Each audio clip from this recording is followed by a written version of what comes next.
Welcome to today's episode of the Horton Hustle podcast.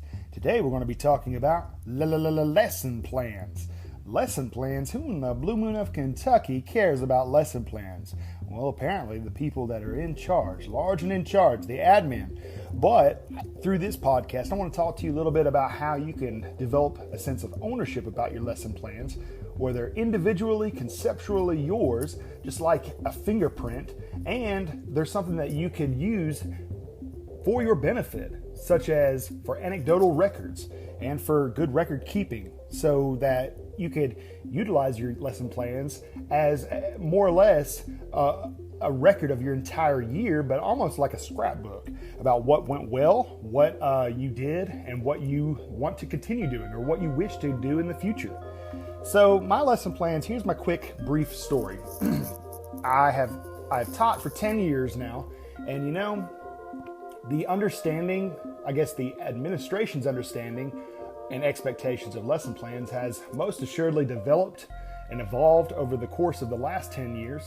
I know that geographically, in terms of region, in terms of district, there's a lot of different expectations. It's almost like it's open for interpretation in a lot of places about what lesson plans need to include. I think only specifically, I was given a rigid framework of what lesson plans needed to include.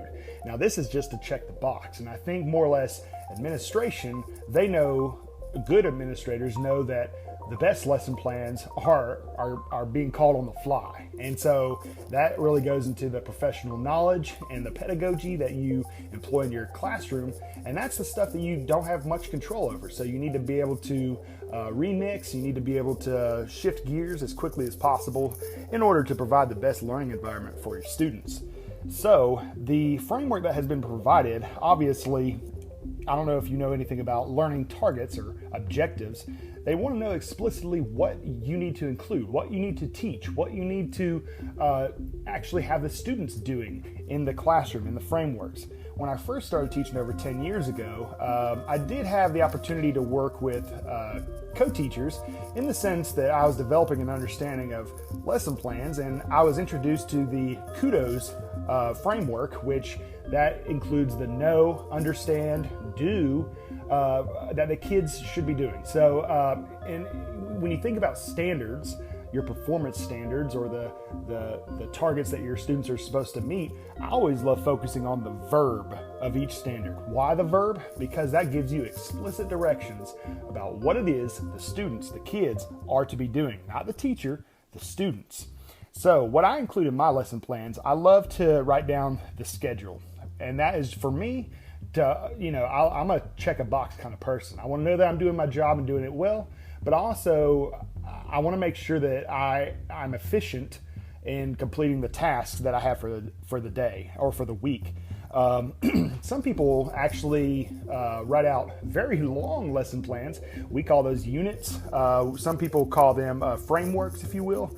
But lesson plans to me could be aggravating in the sense that I spent way too much time doing lesson plans in order to satisfy an administration that wouldn't even bother looking at them, that they needed it for accreditation purposes, that they needed to have a catalog, if you will, that they were doing their job. So it's almost like passing the buck. To make sure that they're doing their job, they had to make sure that you were doing your job in the classroom. So some of the things that I included, like I said, was the daily schedule to keep me accountable. Also, I include learning targets. Why? Because, hey, if you're not meeting the target, you're obviously, if the students are not exceeding and excelling, perhaps maybe that's time to whip out that old mirror and look and see what we're doing instructionally that may not be what we need to be doing. And you know what? If you're utilizing your lesson plans correctly, your explicit learning targets that you're wanting your children to meet in your classroom, perhaps maybe you could check those off in a box, or perhaps maybe you could revisit them and say, you know what? I don't think we mastered that target. Now, lesson descriptions, I included something that was a little bit more explanatory, and that was really because of the type of administration that I would work for. I wanted to make sure that there was no questions about what what I was doing or what my students were doing, and I would rather say too much than say too little and leave an evaluation or their approximation of my teaching skills open for interpretation. Now, I want to be very explicit about what I wanted to see, I wanted my students to see. Now, differentiation, that's a buzzword that a lot of people just really don't like. It puts a nasty taste in people's mouth. But differentiation to me was an opportunity for me to provide a seating chart. I love to document how often or where geographically my students would be placed. And I'm one of these teachers where, the good differentiation that happens is putting your students in a situation where they can succeed. And so if that means moving children, students often to see who is compatible with one another, if they need to sit separately, individually, to minimize the distractions, that documentation that you can provide, those anecdotal records on a seating chart, hey, that is valuable information that you need to keep, and you need to keep a record of, because that just shows the evolution of differentiation, the evolution of pedagogy, the evolution, if you will, of your students' achievement and progress in your classroom due to your utilization of differentiation strategies. So what I would recommend is making a blueprint, if you will, of your classroom, and that's what I did. I love to strategically put where my bookshelves were, where my interactive whiteboard was, where my book bag hangers, where those were, the hooks. And the reason why, because a lot of things could be moved in order to provide my students better visuals of the interactive whiteboard. And if we're doing like read alouds, I wanted to make sure that I had good locomotion, that I could get around the entire classroom, that my zone of proximity to each child, I felt like they could be close to me and I could be close to them. So I almost provided myself with a lane around my classroom so that I can so that my students knew that I was accessible, that I was a walking, talking billboard. Assessment. Now, I love to include formative and summative assessments. Now, the formative assessment is every day. That's what we're doing. We're questioning, and that's where, I go back to checking the boxes. I like to prepare questions on Bloom's taxonomy, and that's a friend of yours. In order to increase the rigor, in order to ratchet the rigor, and to know that I'm not asking basic questions, that I'm asking truly evaluative questions that really get my kids to think outside the box and to develop their thinking. And it really ensures that I'm employing real life strategies, real life applications to what we're learning in class. The summative assessments, I want to make sure that my kids have plenty of formative opportunities to reach the learning targets, to reach the standards of which we've laid before them so that they can be successful. Now, they need to have lots of opportunities to formatively be assessed so that summatively there's no surprises. There needs to be no surprise by the time they actually take a summative evaluation.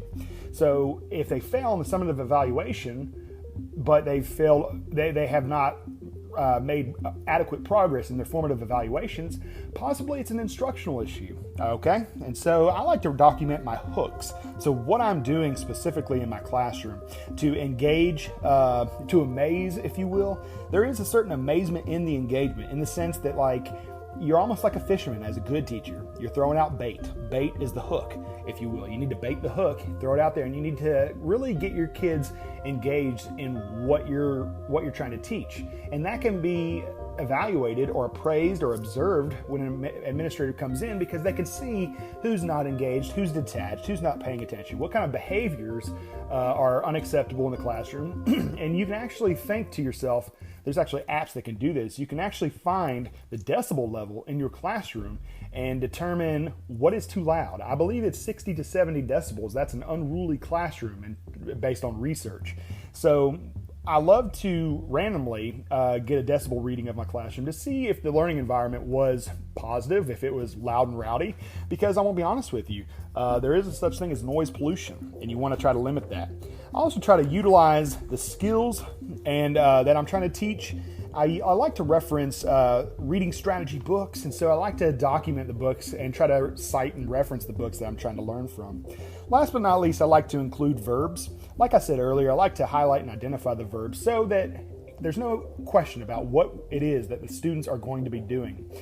They are formative, the lesson plans. They're evolving. And if you have any questions, email me at bowtieguyandwife.com.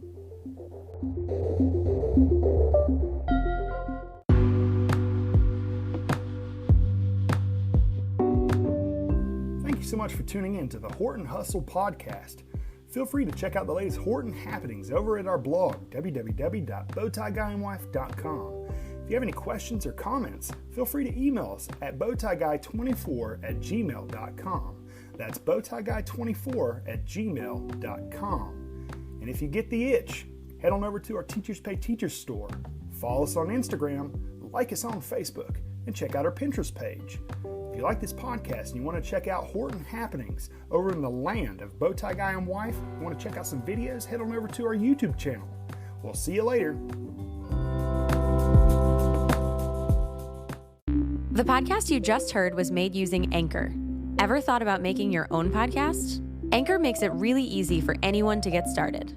It's a one-stop shop for recording, hosting, and distributing podcasts. Best of all, it's 100% free. Sign up now at anchor.fm/new. That's anchor.fm/new to get started.